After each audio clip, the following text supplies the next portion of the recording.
सभी स्टूडेंट्स को जोहार। आज का वीडियो में हम लोग देखेंगे हमारा जो सीरीज चल रहा था एग्जाम रेलवे एग्जाम्स का, जो प्रीवियस ईयर पेपर का सीरीज चल रहा था, उसका ये वीडियो नंबर 14 है। और इस 14 नंबर वीडियोस में हम लोग चैप्टर परसेंटेज का 7वां नंबर वीडियो हम लोग देखने वाले हैं। इससे पहले वाले वीडियो जो बच्चे नहीं देखे हैं, जो नए हैं, वो उस वीडियोस को आप आराम से देख सकते हो। नंबर 1 से लेके स्टार्ट से लेकर आपको मिलेंगे प्लेलिस्ट में, एक बार देख लीजिएगा, ठीक है ना। तो चलिए, जो बच्चे नए हैं वो बच्चे इस वीडियो को लाइक कर दीजिएगा, शेयर कीजिएगा अपने फ्रेंड्स के साथ, ताकि उन्हें भी इनका फायदा हो। और साथ ही साथ अगर आप नए हैं तो इस चैनल को सब्सक्राइब कीजिए, ताकि आने वाला वीडियो आपके पास एकदम सबसे पहले नोटिफिकेशन मिल जाएगा, ताकि आप समय पर इसको देख सको, ठीक है ना। तो चलिए शुरू करते हैं आज का वीडियो। आज का वीडियो में हम लोग बात करेंगे, चूंकि ये परसेंटेज का ही चल रहा है सीरीज में, तो ये परसेंटेज में 7 नंबर वीडियो है। इससे पहले वीडियोस में हमने कहाँ तक कवर अप किया था? 100 नंबर क्वेश्चन तक हमने देखा था।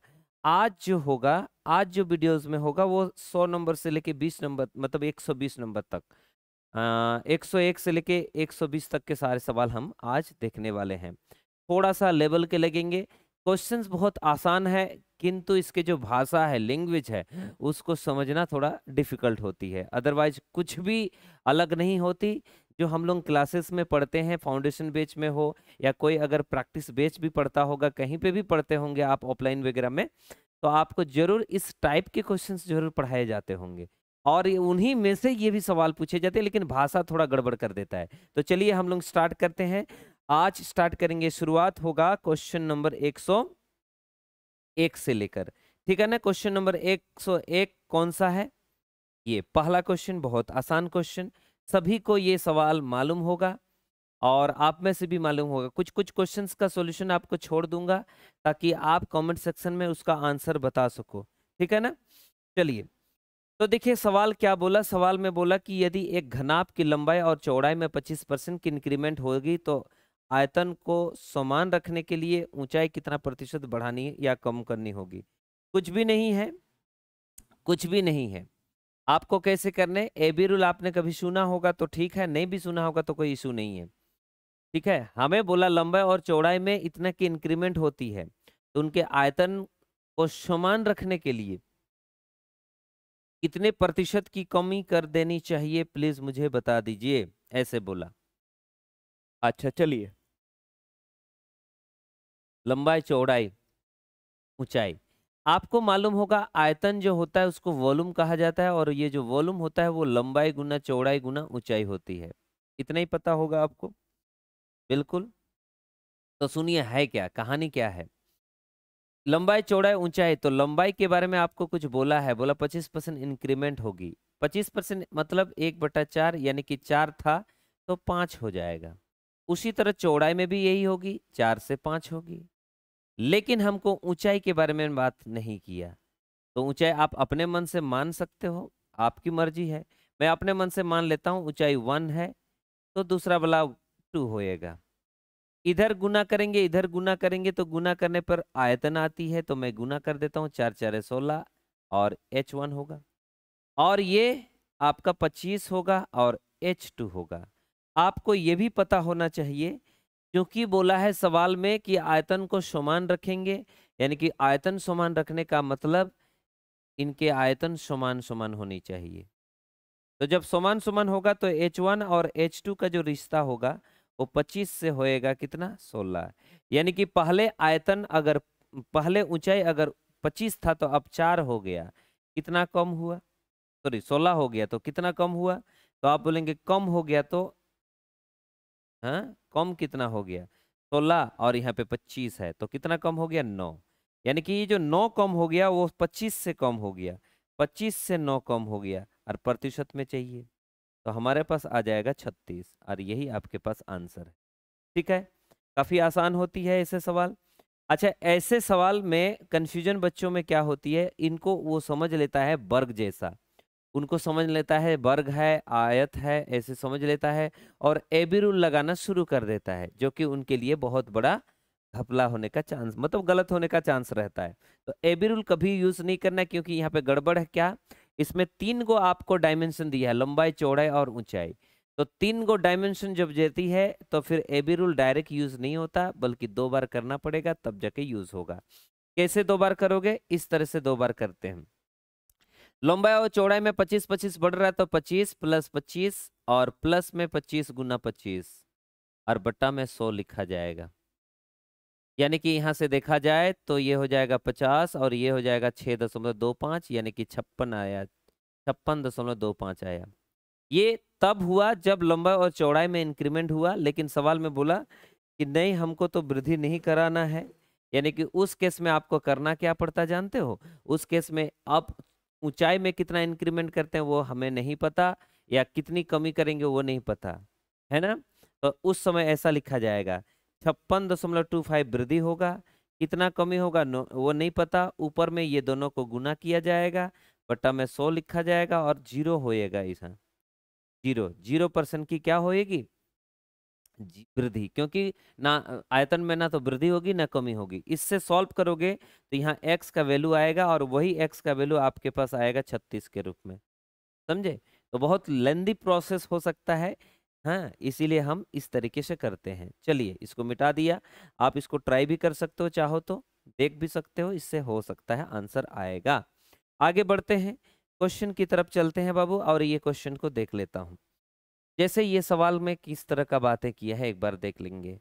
बोला एक संख्या है और इस संख्या में क्या बोला गया, 40% की वृद्धि की जाती है और बाद में 40% कमी भी की जाती है।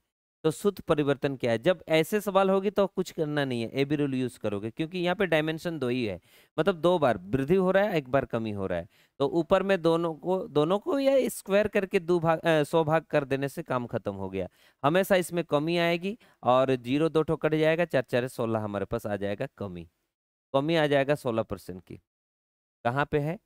इस जगह पे। इसमें तो कुछ करना ही नहीं है। नेक्स्ट, इसमें भी कुछ नहीं करना है। ऐसे सवाल आपके पास भरे पड़े हैं, इसमें भी कुछ नहीं करना है। झूठ मूठ का ये वाला बात घुमा घुमा के दिया गया है। बोला 21% बढ़ाया जाएगा, 21% घटाया जाएगा। जब भी बढ़ाया जाएगा घटाया जाएगा बोलेगा तो डायरेक्ट ऊपर में गुना कर देना बाबू और 100 से भाग कर देना। तो हमारे पास आ जाएगा 4.41, 4.41 होगा, यानी कि 4.41 यही आएगा हमारे पास, कमी के रूप में आएगा और कुछ नहीं। कमी होगा, हानि होगा, बस इतने बातें करेंगे। कहाँ है वो आंसर? ये। नेक्स्ट क्वेश्चन की तलाश में जाते हैं। अब ये हल्का सा बदलाव की तरफ दिखाई देगा। क्या बोला सवाल में? 2 वर्ष के बाद किसी कस्बे की जनसंख्या क्या होगी? अगर वर्तमान में जनसंख्या है कितना, 12 लाख, है ना? जनसंख्या वर्तमान में 12 लाख है, बस खत्म कर दो। तो डायरेक्ट लिखिए ना, वर्तमान में 12 लाख अगर है, 0 0 0 0 एंड 0, तो कितना % वृद्धि होता है हर वर्ष? तो हमें बोला है हम्म, अच्छा, कितना वृद्धि होगी वो बोला जा रहा है। क्या बोलना चाहता है? 2 वर्ष के बाद किसी कस्बे की जनसंख्या क्या होगी यदि वर्तमान में इतना है और जनसंख्या वृद्धि दर 4 है। अच्छा, 4 करके बढ़ेगा। तो पहला साल होगा 104 और दूसरे साल होगा 104। तो 2 साल के बाद यहाँ पे 2 राशि तो आएगा। ये है वर्तमान और ये है 2 साल के बाद। बस काटना है, 2 0 0 0 तो ऐसे भी आउट हो जाएंगे और इसको मल्टीप्लाई कर देना और देखना आपके पास आंसर क्या आ रहा है। 4 4 16, 6 2 12, यानी कि हमारे पास लास्ट में 1 0 और 2 तो कैंसिल होना ही है। तो ये तो नहीं हो सकता, बाकी सब में से आपके पास आंसर होगा। कमेंट कर दीजिए इसका आंसर, आप लोग थोड़ा सा मेहनत कर लीजिए, ठीक है ना? उम्मीद करता हूँ। अब अच्छा, ऐसा नहीं करते हो तो एक और भी तरीके होते हैं। 40%, 4% का मतलब होता है 1/25 और 1/25 का मतलब पहले 25 था, मतलब वर्तमान में 25 है तो 26 होगा, फिर 25 होगा तो 26 होगा। इधर भी आप गुना करोगे, इधर भी आप गुना करोगे। 25 25 625 और 26 26 676। तो ये जो 625 है उसका मान आपको दे रखा है 12 लाख रुपया या 12 लाख संख्या, और ये 676 का मान चाहिए। आप चाहे तो ऐसे भी कर सकते हो, कोई दिक्कत नहीं है, ठीक है? उम्मीद करता हूँ बात समझ रहे हो। उसी तरह के सवाल फिर से दे दिया। ये सब का आपको मैं कमेंट के रूप में मांगना चाहूंगा, इसका आंसर मांगना चाहूंगा। बहुत आसान होते हैं, एक लाइन के क्वेश्चन जो है थोड़ा जोड़ना होता है, गुना करना होता है और कुछ नहीं करना होता है। एक शहर की जनसंख्या में प्रतिवर्ष 4% की वृद्धि होती है। यदि 91 में इनकी जनसंख्या इतनी थी तो 88 में कितनी? बाबू 91 में ऐसा था तो 88 में क्या था? यानी कि 88 के बाद 91, 88, 89, 90 और 91, यानी कि 3 साल का लफड़ा है। मतलब शुरुआत में कितना था यही पूछ रहा है, तो शुरुआत में मान लेता हूं x था, कितना करके वृद्धि हुआ है 3 बार, तो बोलेंगे सर 4% करके वृद्धि हुआ है, यानी कि 104 यहाँ लिखेंगे और बट्टा 100 लिखेंगे, फिर 104 यहाँ लिखेंगे बट्टा 100 लिखेंगे, 104 यहाँ लिखेंगे बट्टा 100 लिखेंगे, और यही वाला है इतना, यानी कि कितना एक कितना है 2,10,912, 2,10,912। इनको सॉल्व करोगे x का मान आएगा, बता दे रहे हैं ये 105 नंबर क्वेश्चन है, आप जरूर निकाल सकते हो। ठीक है, इसमें से आपको बताना है आंसर क्या होगा। चलिए हम नेक्स्ट क्वेश्चन की तरफ चलते हैं, और ये भी उसी तरह के सवाल है शायद, एक बार इनको भी देख लो क्या बोलना चाहता है, एक बार इनको भी देख लो।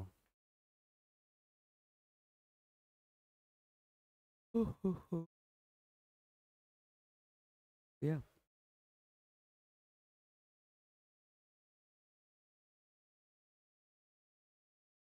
चलिए, यार कहाँ चला गया, पानी का बोतल नहीं मिल रहा, प्यास लगता है। किसी गांव की जनसंख्या 4,000 नहीं बल्कि 4 लाख थी, इसमें पहले बस 20% वृद्धि होगी, दूसरे बस 30% वृद्धि होगी, तो 2 साल के बाद क्या होएगा? आप डायरेक्ट भी लिख सकते हैं, 4 लाख है पहले से, उसमें 20% वृद्धि का मतलब 120 होगा 1 साल के बाद, और 30% वृद्धि तो 130 होगा 1 साल के बाद, तब जाके ये आ जाएगा हमारा आंसर। आप ऐसे कर लो, नहीं तो डायरेक्ट डायरेक्ट भी कर सकते थे। आप इसको गुना कर देना, आंसर बता देना कमेंट सेक्शन में, आंसर बता देना कमेंट सेक्शन में, ठीक है ना, कोई भी लफड़ा नहीं है। चलिए नेक्स्ट कहानी की तरफ चलता हूं, और इसमें क्या कहना चाहता है एक बार देख लो आप।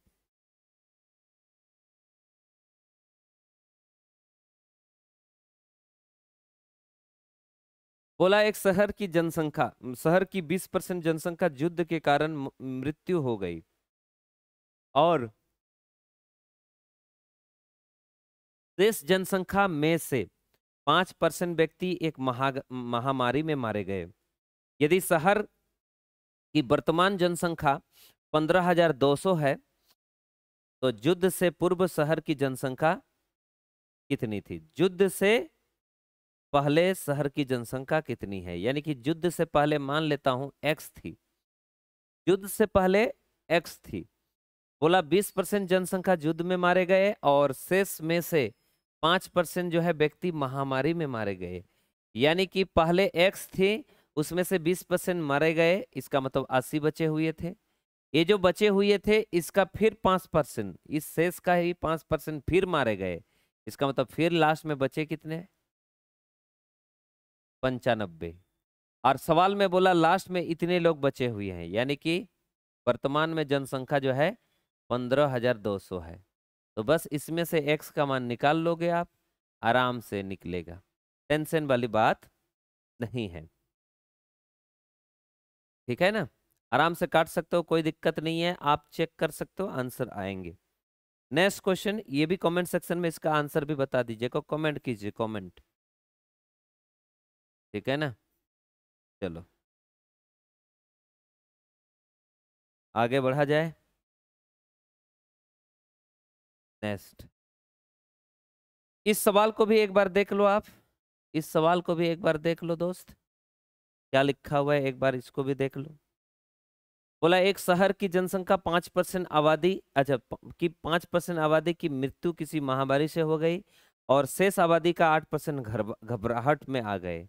यदि अब शहर में आबादी इतनी है तो प्रारंभ में कितना था? सेम है, मान लीजिए x थी, 5% क्या हो गए? मर गए, मृत्यु हो गए महामारी से, और 8% घबराहट से, यानी कि आउट हो गए ये भी, तो लास्ट में कितने बचे हुए हैं?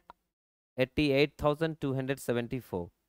बस x का मान यहाँ से आ जाएगा, ठीक है ना। बस खत्म कहानी।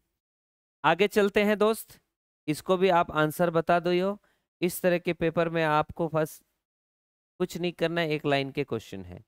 जहां अजीबो गरीब होंगे वहां पे मैं आपको बताऊंगा। 109 नंबर में एक बार आप देख लो क्या लिखा हुआ है। 109 नंबर,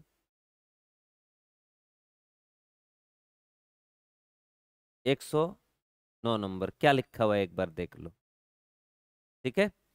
बोला मोहन को पहले वर्ष में उसकी बिक्री राशि में 12% की वृद्धि और दूसरे वर्ष में 15% की वृद्धि हो जाती है, इसके साथ ही उसकी वर्तमान बिक्री इतना है। तो 2 वर्ष पहले क्या थी? क्या बोल दिया?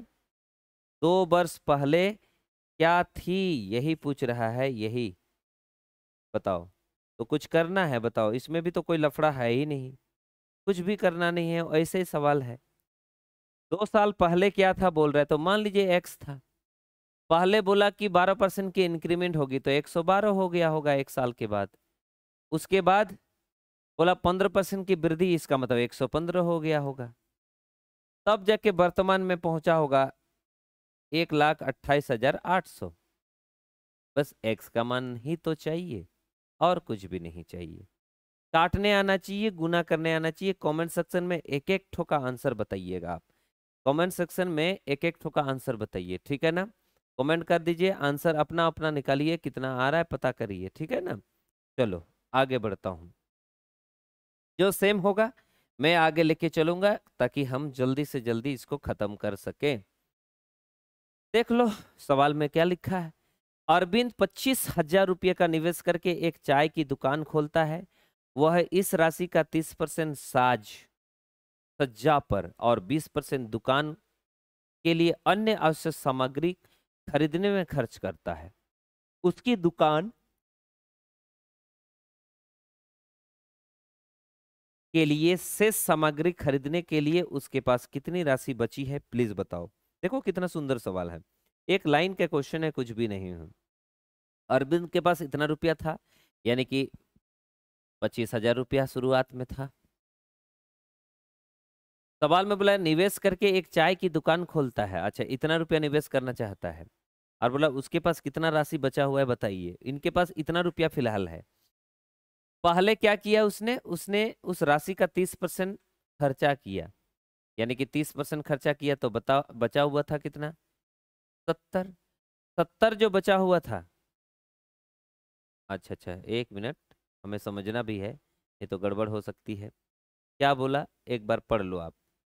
बोला 25% रुपये का निवेश करके एक चाय की दुकान खोलता है। वह इस राशि का 30% साज सज्जा पर और 20% दुकान के लिए अन्य आवश्यक सामग्री खरीदने में खर्च करता है। उसकी दुकान के लिए शेष सामग्री खरीदने के लिए उसके पास कितनी राशि बचेगी? बाबू ये इसको तो देखने से आपको पता चल रहा होगा। क्या पता चल रहा है?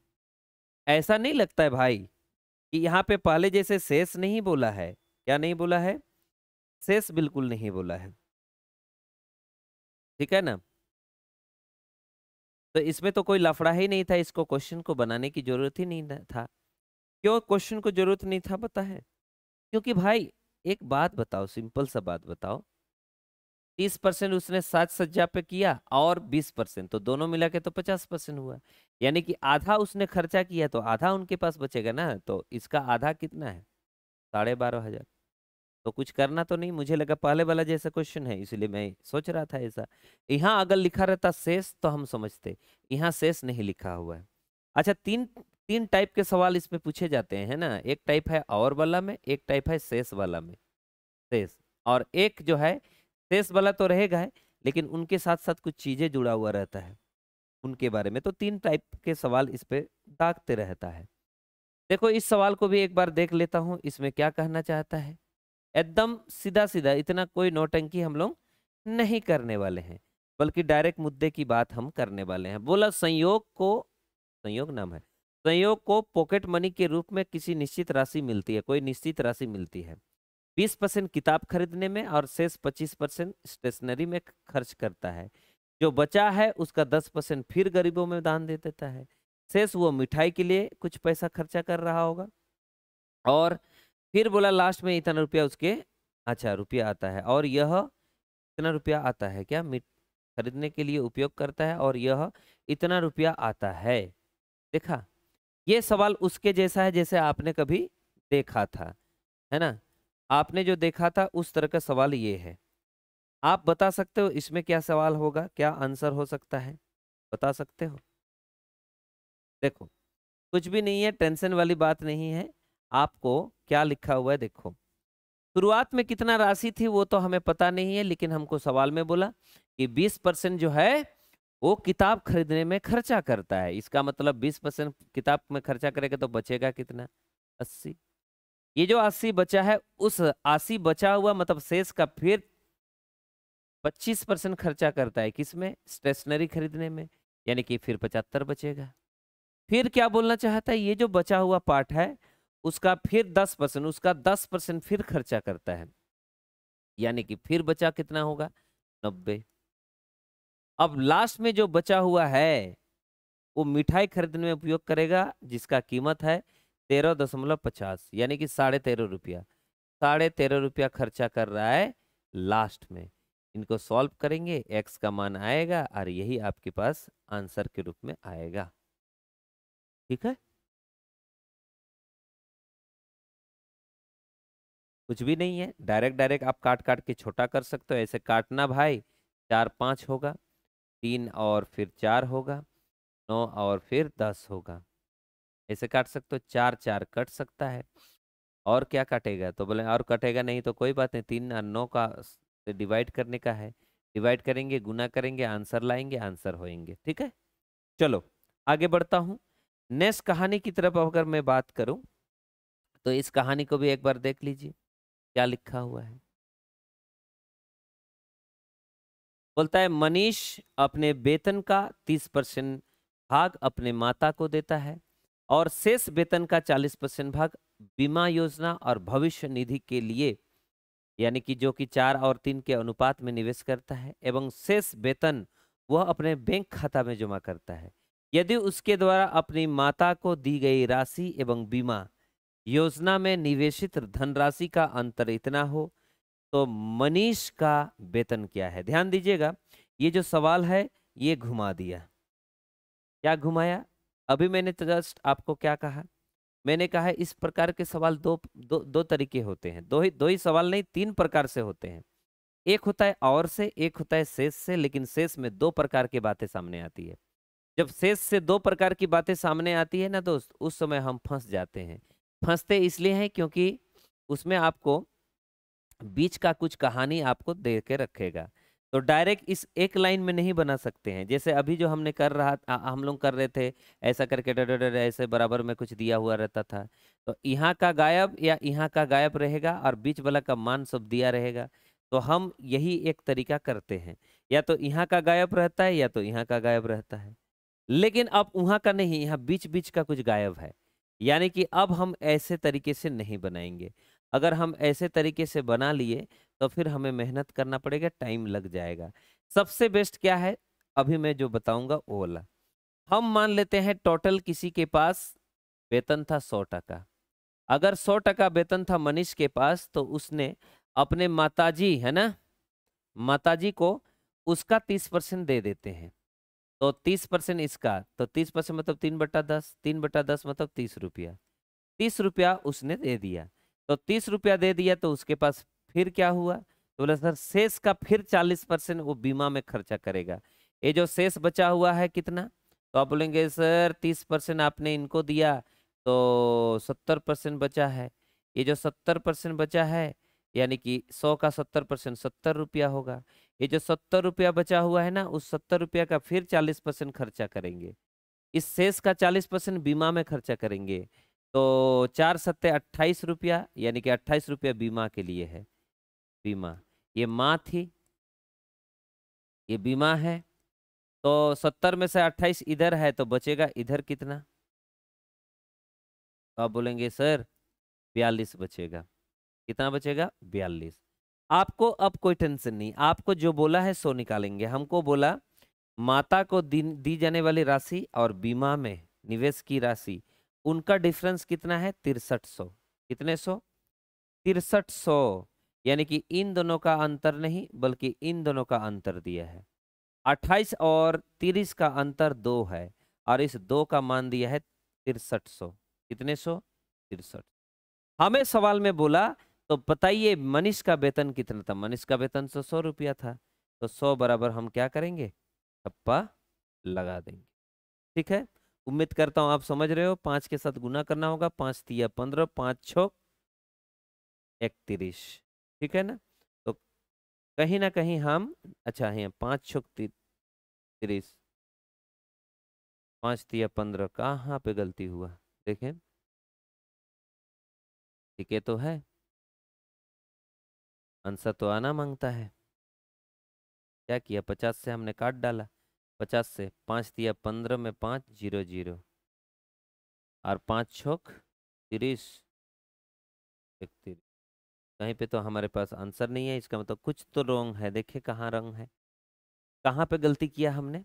मनीष अपने वेतन का 30% भाग अपने माता को देता है, शेष का 40% भाग बीमा योजना एवं भविष्य निधि के लिए, एवं शेष वेतन का वो अपने बैंक खाता में जमा करता है। शेष वेतन अपने बैंक खाता में जमा करेगा, उसके द्वारा अपनी माता को दी जाने वाली धनराशि एवं बीमा में निवेशित की जाने वाला बीमा में।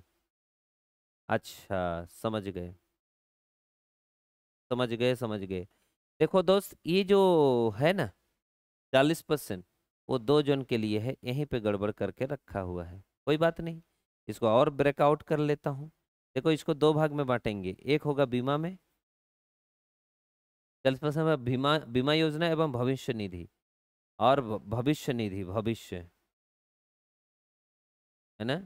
तो इन दोनों का रेशियो दिया हुआ था, यानी कि इसका 7 हिस्सा, इसका इसका 4 हिस्सा है तो इसका 3 हिस्सा है। यानी कि 7 का मान 8 है, 28 है, तो 1 का मान 4 होगा, 4 4 16, इधर 16 होएगा, इधर 16 होगा, तो यहाँ पे बचेगा कितना, तो आप बोलेंगे सर 2 होगा और 1 होगा। आपको इन दोनों का अंतर दिया है, इसीलिए मैं बोल रहा हूँ कि काहे आंसर मैच नहीं कर रहा। तो 30 और 16, उसमें डिफरेंस कितना हमारे पास आ गया, 14। इस 14 का मान ही तब आपको दिया है 6300। कितने सौ? 6300। और हमें सवाल में क्या बोला, हमें सवाल में बोला टोटल वाला हिस्सा बता दीजिए। तो 7 2 बार में काट देंगे, 7 9 बार में काट देंगे, हो गया। तो अब हमारे पास आएगा, यहाँ से 45 होगा और 0 होगा एक्स्ट्रा, और ये गुना कर देंगे तो 45,000। ठीक है, तो डी नंबर हमारे पास आंसर है। यही चीज है जो कोई इसी तरीके से बनाने से हमारे लिए फायदा होगा। अगर ऐसा नहीं करते नहीं करते हो तो ऐसे करना पड़ेगा, वो भी दिखा देता हूं, आप भी क्या याद रखोगे। ठीक है ना, जैसे 30% गिवन है दोस्त, तो 30% का मतलब 3/10 है, और उसके बाद बचेगा कितना, 70%। कोई बात नहीं, उसको मैं नहीं लिखूंगा। फिर 40% आपको दिया था, 40% मतलब 2 बटा कितना, 5। और एक दिया हुआ था 7 3, ये सॉरी 4 3, 4 3 का मतलब 4 हिस्सा 7 हिस्सा, ऐसे कुछ है। तो कोई बात नहीं, कोई बात नहीं, यहीं से डायरेक्ट मैं लिखूंगा। अभी देखो कैसे लिखता हूँ।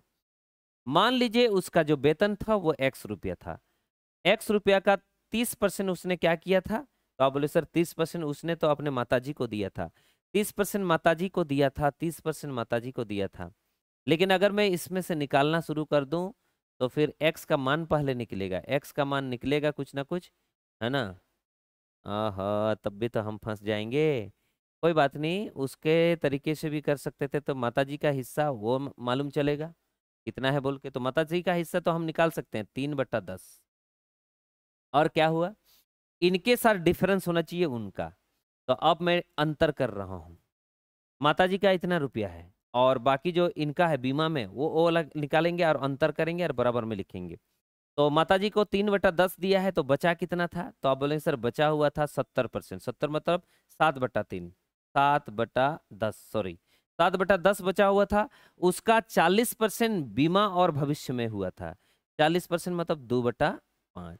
ये जो 40% है उसमें से एक जन का 4 हिस्सा है, एक जन का 3 हिस्सा है, तो 4 हिस्सा है 7 में से, और इसी का मान दिया हुआ था कितना, 6300। बस इसमें से एक्स का मान आ जाएगा, आंसर हो जाएगा, है ना, आंसर हो जाएगा। और कुछ नहीं, आप चेक करना चाहते हो तो कर दो, जब मैं बना ही रहा हूं तो बना ही देता हूं। अच्छा, 5 बार में इसको काट दिया, हो गया। इधर हो जाएगा 3x/10, और यहाँ हमारे पास आ जाएगा 4x/25, बराबर में 6300 होगा। एलसीएम ले लेंगे तो 50 होगा, इससे भाग करेंगे तो 5×3 = 15x होगा, इसको भाग करेंगे 2×4 = 8x होगा, बराबर में 6300 होगा। यानी कि यहाँ आ जाएगा 7x/50, और ये हो जाएगा 6300, यानी कि 7×9 = 63 होगा, और 5×9 = 45 होगा। और हमारे पास आंसर वही आएगा जो हमें दिखाई दे रहा था।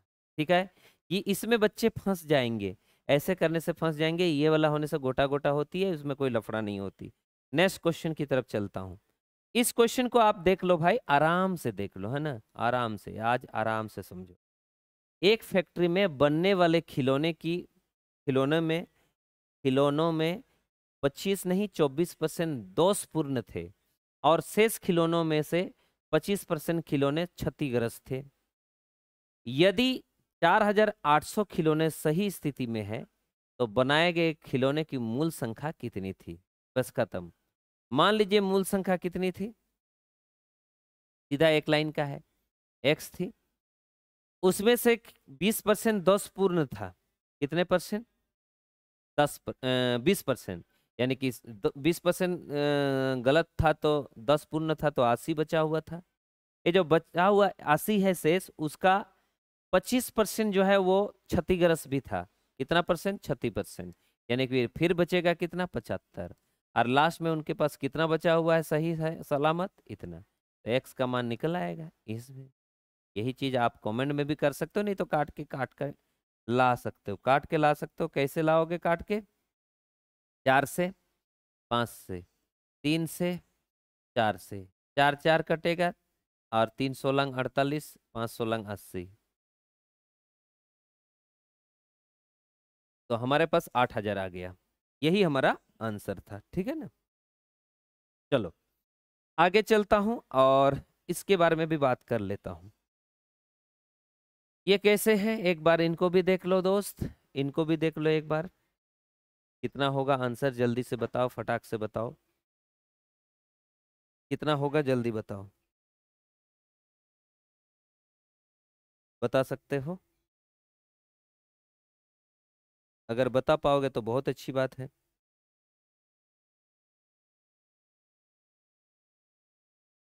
हम्म। बिजली के बल्बों की एक खेप में 4% टूट गए, और शेष में से 25% दोष पूर्ण पाए गए। यदि टूटे और खराब बल्ब की कुल संख्या, यानी कि टूटा हुआ और खराब बल्ब की कुल जो संख्या होगी, वो अगर 112 है, तो खेप में बल्बों की संख्या कितनी होगी? जब इस तरह के क्वेश्चंस होती है, तो अक्सर हमें दिक्कत होने लगती है, क्योंकि यहाँ पे आपको ये वाला राशि जो दे दिया है वो योग करके दिया है, अंतर करके देता है, तब हम फंस जाते हैं। लास्ट में कितना बचता है वो बोलता तो कोई लफड़ा नहीं था, है ना। तो ऐसे कर लीजिए, मान लीजिए 100 बल्ब शुरुआत में था। अगर 100 बल्ब शुरुआत में था, तो उसका कितना परसेंट? 4% बल्ब जो है क्या हुआ था? टूटा हुआ था। अगर 4% बल्ब टूटा हुआ था, तो 100 का 4% कम कर देंगे, तो बचा हुआ कितना था? 96। ये जो 96 बचा हुआ था, इस 96 का ही फिर 25% गलत पाया गया। गलत। तो इसको ऐसा ना लिख के, ऐसे जो पहले मैं कर रहा था वैसे कर दे रहा हूँ। इसका 4% उसने बोला कि टूटा हुआ था, यानी कि 4% मतलब 4 ही तो टूटा हुआ था, 4 ही तो टूटा हुआ था। 100 का 4% 4 होता है। टूट गया था, टूट गया था। ओके, चलो। अच्छा, उसके बाद 96% बचा होगा, तो ये जो बचा हुआ 96 है, उसका फिर 25% उसने क्या किया? बोला कि 10 पूर्ण है। यानी कि 10 पूर्ण कौन सा है? 10 पूर्ण 25%, इसका 25%, इसका मतलब कितना होगा? 96 का 25%, यानी कि 25 बटा कितना होगा? 100, यानी कि 1/4, और 1/4 मतलब 24, यानी कि 24 जो होगा वो दोष पूर्ण है ना। 24 जो है वो क्या होगा? दोष पूर्ण है। तो बचेगा कितना? तो अब 75 बचेगा, यानी कि यहाँ 2 बचेगा और यहाँ पे आपके पास बच जाएगा 7, 72। सवाल में उससे कोई मतलब नहीं है, हमें बोला इन दोनों का योग दे रहा हूँ, इन दोनों का, तो इन दोनों को जोड़िए, उन दोनों को जोड़िए, तो इन दोनों को जोड़ेंगे तो आएगा कितना, 28। और इस 28 का मान आपको दिया है कितना, 112। 112 अगर दिया है 28 का मान, तो 100 का मान बताइए प्लीज, यही पूछा है सवाल में। ठीक है, उम्मीद करता हूं आप बना सकते हो, बिल्कुल बना सकते हो, अलग बिल्कुल नहीं होगा। चलो आगे बढ़ता हूं, आंसर देख लेना, आंसर तो बिल्कुल मिलेगा, चार है ना, 7 से भाग कीजिए, 4 से भाग कीजिए, जैसे करना है कीजिए। आगे बढ़ता हूं, इस सवाल को भी एक बार देख लीजिए, इसमें डरा धमका के रखेगा। हाँ, ये पहला टाइप का सवाल है, यहाँ पे पहला टाइप का सवाल दिखाई दे रहा है हमें, एक बार पढ़ लेते हैं। बोला जेफरी अपने वेतन का 13% विकलांग, 12% अनाथालय, 14% शारीरिक रूप से विकलांग और 16% चिकित्सा सहायता संगठन के लिए दान में देते हैं। शेष राशि इतना रुपया मासिक खर्च के लिए बैंक में जमा कराता है, अनाथालय में दान की गई राशि ज्ञात कीजिए। बस, और कुछ नहीं। ठीक है ना जी। अब वेतन का 13% संगठन में, वेतन का 13% क्या है, संगठन में, 12% अनाथालय में, 14% शारीरिक विकलांग के लिए और 16% क्या होएगा, चिकित्सा के लिए। इस सब को जोड़िए, कितना आ रहा है खर्चा देखेंगे हम, दान में कितना दे रहा है देखेंगे, तो हमारे पास यहाँ दिखाई दे रहा है 55%। अगर 55% उसने दान दक्षिणा में किया तो शेष कितना बचा है, 45%। इसी 45 का मान दिया है 23,445 और 100% का मान हमें चाहिए। ठीक है, समझ रहे हो, कोई लफड़ा नहीं है, एकदम सिंपल सा बातें हैं, कोई टेंशन नहीं है ना। तो इसको आप आराम से बना सकते हो, काटा काटी कर सकते हैं, 9 से कटेगा, 9 से भाग करिए आप, 9 से आप भाग करिए, आंसर आ जाएगा। आगे बढ़ता हूं, इस सवाल को भी एक बार देख लो। मीनाक्षी अपनी मासिक वेतन का औसतन 10% खर्चा करता है खरीदारी में, 10% खरीदारी में करेगा, 10% खरीदारी में करेगा। अच्छा, उसके बाद 80%, बाकी जो 80% है, बाकी 80% उसके घर के खर्च पर घर के खर्च पर खर्च किया जाता है और 10% की बचत भी करता है। तो इसका मतलब हमें कुछ करना थोड़े है, हमें बोला बाकी खर्चा उसके घर दुआर में खर्चा करेगा, और घर दुआर में खर्चा पानी तो 48 है, तो हमें बाकी सबसे कोई मतलब नहीं है, हटाओ, डायरेक्ट लिखो, ये जो 80% है घर में खर्चा हो रहा है, उसका मान ही तो क्या है तब, उतना। और हमें बोला है कितना, हमें बोला है टोटल उसका जो मासिक आय है वो कितना है, तो आ गया आराम से 4 बार में, आराम से 5 बार में, छोड़िए ना 4 बार में 5 बार में क्यों, 1 0 इसको हटाइए, हटाइए, 8 छोक और 600, यानी कि हमारे पास आ जाएगा 0 0 0 एंड 0, यही हमारे पास आंसर है। कुछ भी नहीं है, डरा धमका करके जबरदस्ती वो लिखा हुआ है यहाँ पे, ये वाला जबरदस्ती लिखा हुआ है, ये वाला जबरदस्ती लिखा हुआ, दिखावा के लिए है। क्वेश्चंस को पढ़िए, समझ में आएगा, नहीं समझ में आएगा एक बार बोलिएगा, मैं इसको तोड़ तोड़ के बताऊंगा, तोड़ जोड़ के बताऊंगा, समझे बातें, कोई लफड़ा नहीं। चलो, आपको यहाँ पहचानना है शेष का 80% वो किस में खर्चा कर रहा है, कहाँ है, हाँ गृह में, और गृह का ही खर्चा रुपया पैसा में दे दिया है, तो हमें कोई मतलब नहीं है बाकी से। ठीक है, चलिए, ये देखो इतना खतरनाक दिखाई दे रहा है, ये भी इतना खतरनाक कि एकदम डर लगेगा, आपको इतना डरने की जरूरत नहीं है। बोला सवाल में 16% कहाँ खर्चा कर रहा है, दृष्टिहीनों में, 12% अनाथालय में, 13% दिव्यांग के पास, और वह अपने वेतन का इतना परसेंट मेडिकल कैंप के स्थापना के लिए खर्च कर देता है। और बोला शेष राशि जो है हमने मासिक खर्च के बैंक में जमा भी करते हैं, तो अनाथों के संस्था को वह कितनी राशि दान में देता है, प्लीज मुझे बता दीजिए। ऐसे आपको बोलना चाह रहा है, सोचो। तो कोई लफड़ा लेने की तो दरकार है ही नहीं, सीधा सीधा देख लो। इनको आप जोड़ लीजिए। तो इनको हम जोड़ेंगे तो हमारे पास आ कितना रहा है, और कुछ इधर भी देख लेते हैं। 14% हिस्सा मेडिकल में, और बस खत्म। तो सबको जोड़ते हैं तो ये 5 आ गया और ये 5 आ गया, यानी कि 55% वो कुल मिलाकर खर्चा पानी कर रहा है, दान दक्षिणा जो भी कर रहा है कुल मिलाकर 55 खर्चा कर रहा है। अगर 55 खर्चा कर रहा है तो उसके पास शेष जो है बचेगा कितना, तो आप बोलेंगे सर शेष बचेगा इतना रुपया, रुपया में इतना बचेगा, लेकिन एक्चुअल में बचेगा तो प्रतिशत में कितना, इतना। उसी का मान आपको दिया है ये, और हमें सवाल में बोला प्लीज मुझे 100% का मान बता दीजिए।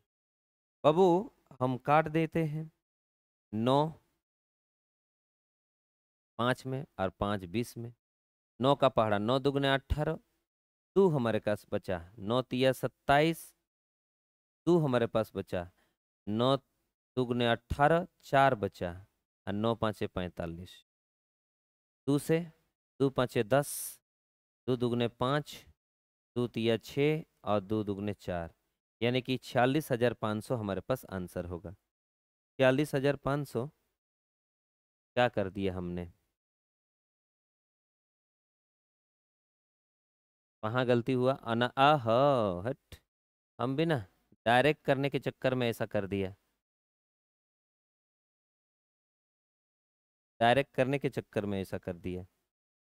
कोई बात नहीं, आप लिखना चाहते हो तो 45 बराबर लिखा हुआ था, 100 बराबर लिखा हुआ था ऐसे।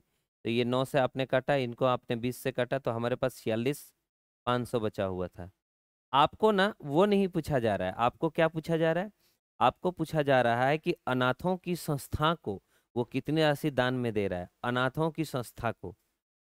यही तो वो था, है ना, वही तो था। यानी कि 12% वो खर्चा किया है अनाथों की संस्था में, 12%। तो 12% इसका निकाल लेंगे, और क्या दिक्कत है, इसका निकाल लेंगे। तो आप निकाल लीजिए ना 12%, इसमें क्या है।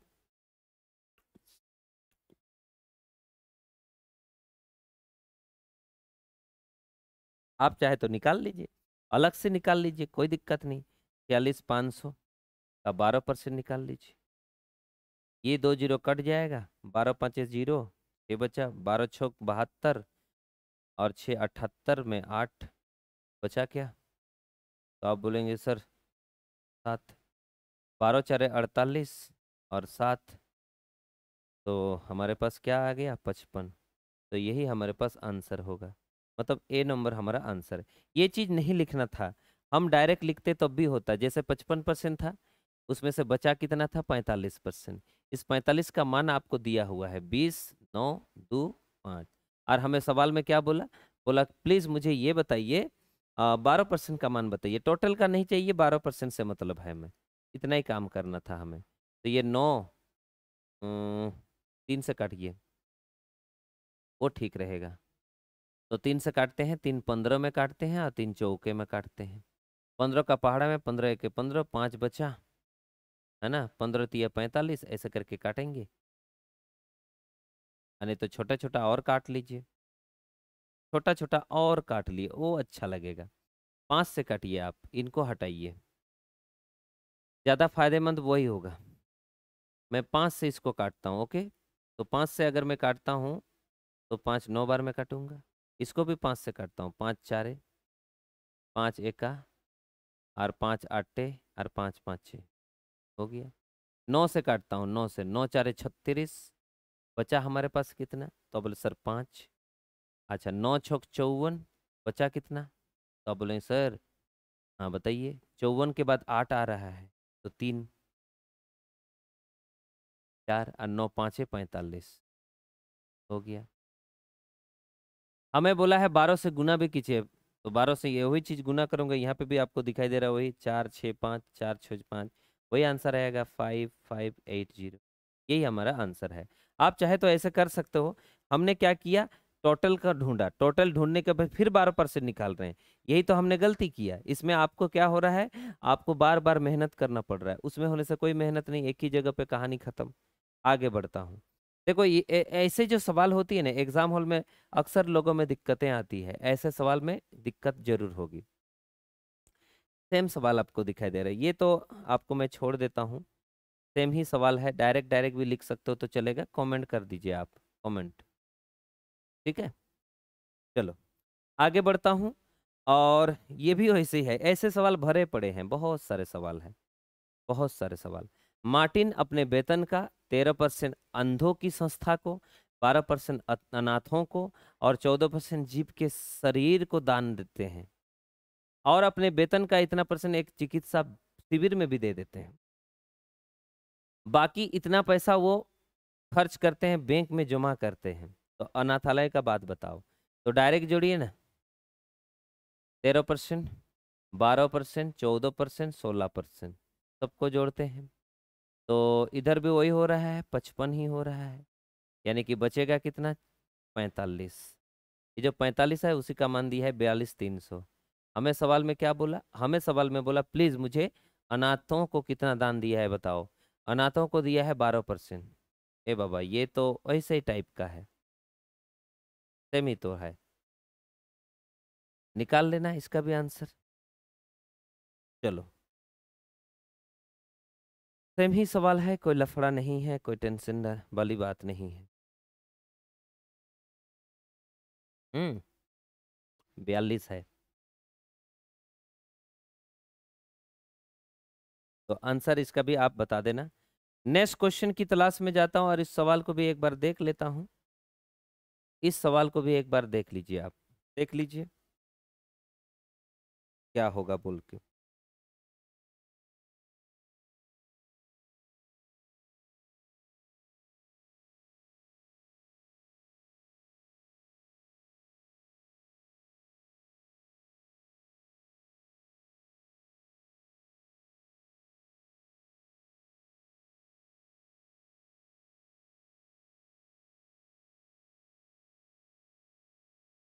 चलो इस सवाल तो और आसान है उससे भी सब।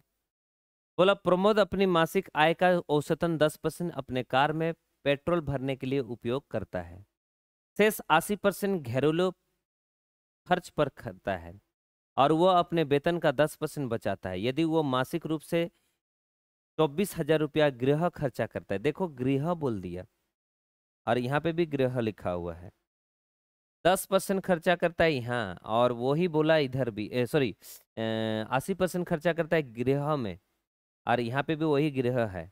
तो डायरेक्ट नहीं लिख सकते क्या हम, डायरेक्ट लिखेंगे। 80% का मान 24,000 है, तो 100% का मान निकाल सकते हो आप। ये 4 बार में कटा है, ये 5 बार में कटा है, या फिर मत काटिए ऐसे, ऐसे काट के टाइम वेस्ट क्यों करें, यहाँ काटिए, ये ठीक है। 1 जीरो पहले से आउट, 8 तिया 300, तो यानी कि आ जा रहा है कितना, 30,000। ये जो 30,000 है वो उसका मासिक वेतन है, एक महीना का वेतन है। हमें वार्षिक चाहिए, वार्षिक में 12 गुना होती है, तो 12 तिया 36 और 4 जीरो चिपका देंगे, और यही हमारे पास आंसर हो जाएगा। ठीक है ना, आंसर हमारे पास आ जाएगा, कोई लफड़ा नहीं है, कोई लफड़ा बिल्कुल नहीं है। आप आराम से इसको बना सकते हो। ऐसे सवाल होते हैं और आसान भी होते हैं, और आप आराम से इसको बना भी सकते हैं, इसमें कोई लफड़ाबाजी नहीं चलेगा। ठीक है, चलो कोई लफड़ाबाजी नहीं चलेगा, बना सकते हो ना, उम्मीद करता हूँ आप समझ रहे हो। कुछ भी नहीं है, सिंपल सा है, सारे चीजें आपको बता दिया। सोचो 120 क्वेश्चन हमारे पास आ गया, अभी लगभग 165 या 70 करीब क्वेश्चन होंगे परसेंटेज में, वो सारे हम लोग खत्म करेंगे मुझे उम्मीद है, और 2 से 3 वीडियो होगा, और 2 से 3 वीडियो में इसको ख़त्म करेंगे। उसके बाद हम लोग नेक्स्ट टॉपिक में चलेंगे। आप जो भी है कमेंट करना अपना टॉपिक, कौन सा टॉपिक के लिए बात आप कर रहे हो, है ना। इसके बाद वही टॉपिक को हम शुरू करेंगे। नेक्स्ट टॉपिक क्या होगा वो आपके ऊपर डिपेंड करेगा कौन सा होगा बोल के। ठीक है ना, कुछ भी टॉपिक हो इसमें से हम लोग आराम से कर सकते हैं। तो मैं उम्मीद करता हूँ आप समझ रहे हो। इसी तरह से वीडियो को देखते रहिए, और हो सके तो आप सब्सक्राइब कीजिए, कमेंट कीजिए थोड़ा ज़्यादा करके, शेयर भी कीजिए, लाइक भी कर दीजिए, अपने दोस्तों को भी बताइए ताकि उन्हें भी इनका कुछ फ़ायदा होगा। क्योंकि उन्हें फ़ायदा होगा, आप सभी का फ़ायदा होगा तो हमें लिए हमारे लिए भी फ़ायदा ही होगी, ठीक है? तो सभी को जोहार, धन्यवाद।